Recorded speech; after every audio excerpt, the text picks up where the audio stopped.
Hoje, o impacto das guerras está influenciando diretamente nas liberdades individuais. Será que chegamos ao ápice do mundo livre? Teremos mais guerras? Qual o impacto econômico desses conflitos no Brasil e no mundo? Regimes autoritários reprimem oposições, enquanto governos democráticos enfrentam desafios internos e externos para defender as liberdades civis. Essa batalha por liberdade molda alianças, conflitos e política em todo o mundo, impactando diretamente a vida de milhões de pessoas. Em um mundo cada vez mais interconectado, defender e promover a liberdade se torna não apenas uma questão de princípios, mas também uma necessidade para garantir a estabilidade e o progresso global. Convidamos todos a refletir sobre como esses elementos moldam nossas sociedades e o que podemos aprender para promover um futuro mais livre. Ele é um empresário ucraniano que largou seus afazeres empresariais para defender seu país como sniper do exército ucraniano. Na luta contra o ataque de um regime totalitário, hoje, ele tem um recado para nós.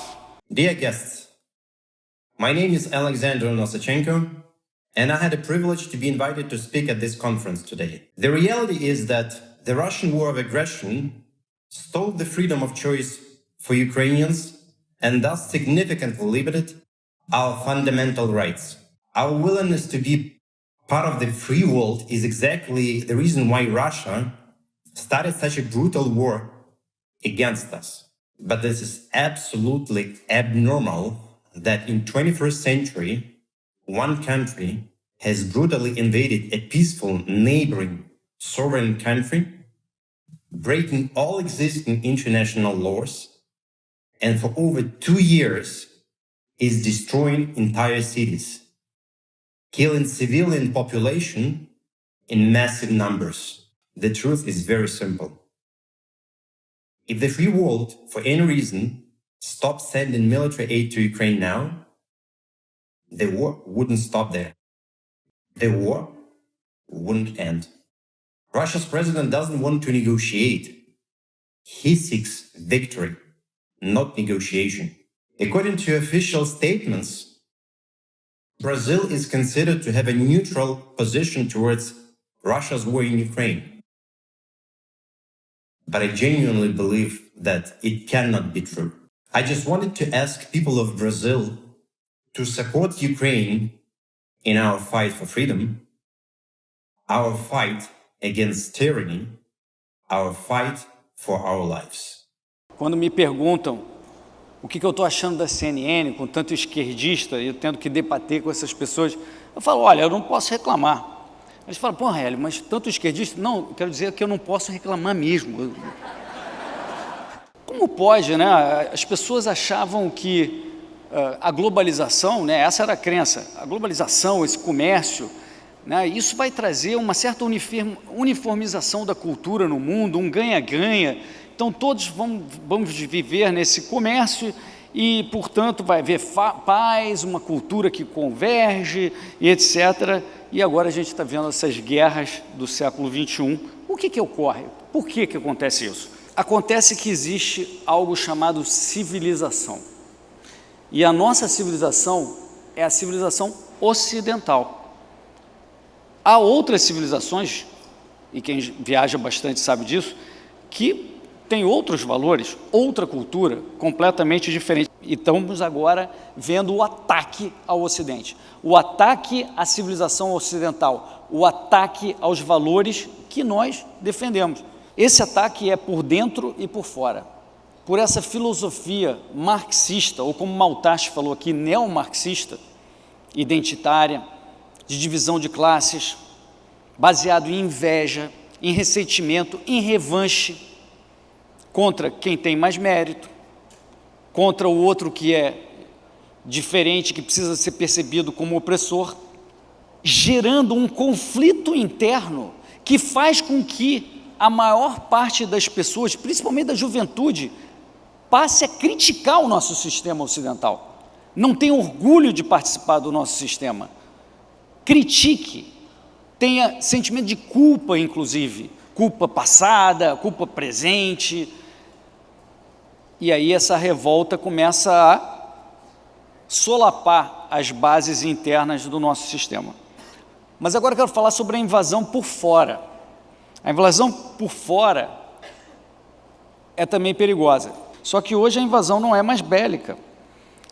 É invasão cultural, ideológica ou por imigração. Tem um problema grave. A maioria consegue votar e trocar todas as regras. Se você trocar todo o povo do Brasil hoje por, sei lá, chineses ou russos, de que vai adiantar a Constituição que o presidente Temer estava falando ontem que segura as pontas? De que vai adiantar as nossas regras? Nada. Em 10 minutos mudam-se todas as regras e se adotam novas condições. Então, a gente tem que levar em conta, se a gente quer proteger vida, liberdade e propriedade, a gente tem que levar em conta esse tipo de arma. O que o Lula está fazendo? Já que ele não consegue ganhar aqui dentro, passar pelo Congresso, pelo Rogério Marinho, pelo Marcel, por todos os outros aqui, ele vai se aliar ao que o professor Roque estava chamando de potências revisionistas, o eixo da ditadura, Rússia, China, Irã, Venezuela. Portanto, pessoal, meu tempo já está esgotado, mas eu queria dizer que não adianta, presidente Lula, você não vai ganhar essa guerra, porque o povo brasileiro sabe muito bem a sua identidade e sabe defender a sua liberdade. Obrigado, pessoal. Mas eu costumo abordar o tema de liberdade e de política e geopolítica pelos assuntos que me são mais caros, que normalmente têm a ver com o nosso dinheiro, com as finanças, com o sistema financeiro. E a gente está vendo hoje em dia algumas transformações que a geopolítica, especialmente, está acelerando e que estavam bem mais distantes no tempo. E é sobre isso que eu quero falar hoje com vocês. A gente está testemunhando em tempo real a decadência do atual padrão monetário. Esse sistema de papel moeda inconversível, ele está com os dias contados. Mas isso é uma boa notícia. Só que esse é um processo histórico que vai se desenrolar ao longo de anos, décadas, talvez séculos. E da mesma forma que o mundo viu a transição do dinheiro mercadoria para os metais preciosos, primeiro prata, depois ouro, e também com as moedas de reserva, hoje o dólar, antes a libra esterlina, antes ainda o florim holandês, a gente também vai testemunhar, possivelmente, a transição de volta para um dinheiro livre do controle estatal. E esse processo, essa transição, já está começando, e é isso que eu vou tentar demonstrar para vocês hoje. Quando a gente analisa os eventos ao longo da evolução monetária das finanças, o que a gente percebe é que há uma constante violação dos direitos de propriedade dos cidadãos.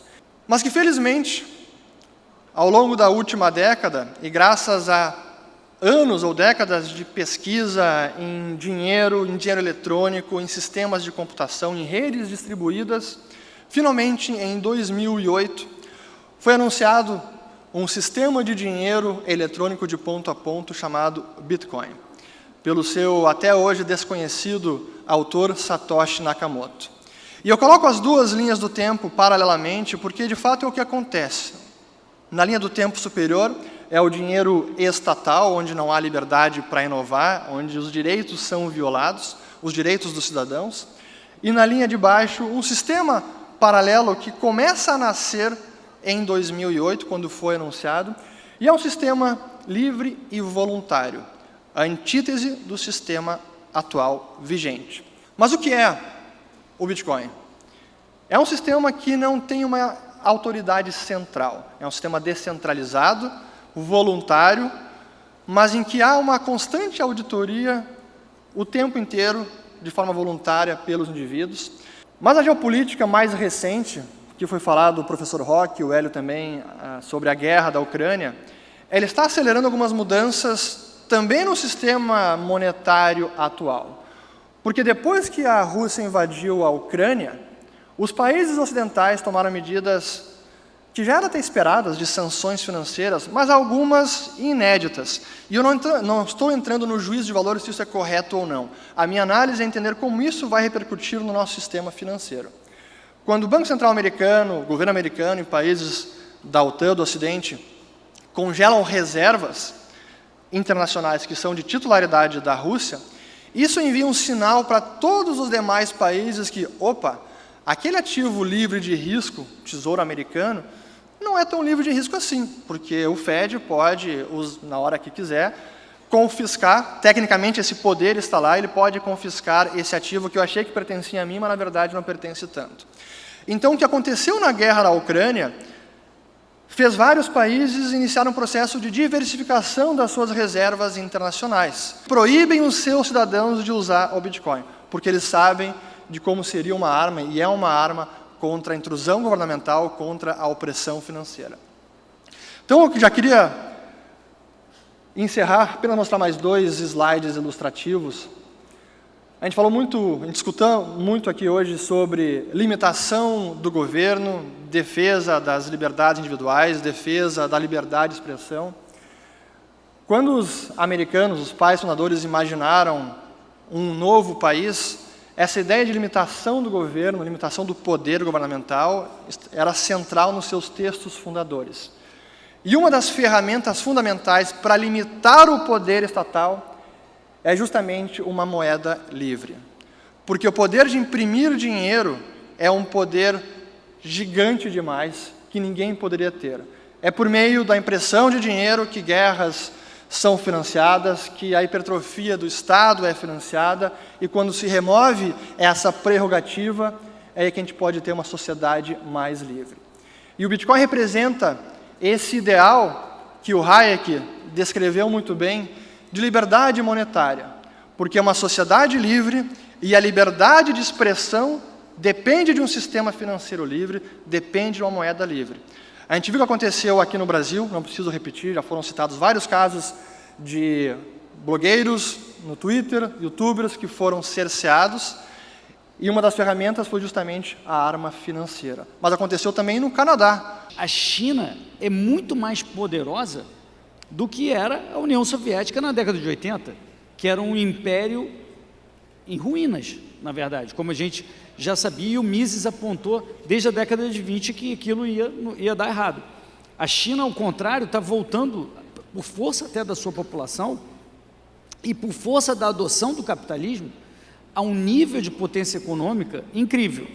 E com a união com a Rússia, que também é uma potência nuclear, e com todo esse eixo do mal, esse eixo de ditaduras, a ameaça para o Ocidente fica muito mais grave, muito mais grave.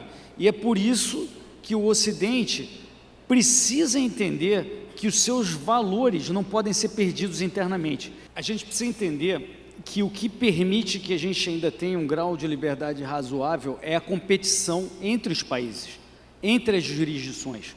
Porque na medida em que eles conseguem se unir e coordenar e harmonizar as regras, você não tem para onde fugir, você não pode fugir para Marte. Se houver um acordo globalista de que o nível mínimo de impostos será tal, que milionários paguem acima de imposto tal, e todos concordarem, você não vai ter por onde escapar. E a gente já vê há muito tempo uma imposição, até pelos países mais ricos, de certas regras. Então, até a terminologia, né, chamar de paraíso fiscal certos países que cobram menos impostos. Na verdade, os outros são infernos fiscais. Eles são os certos. O resto é inferno. Então, partindo para a nossa última pergunta, que veio da plateia, da Jussara,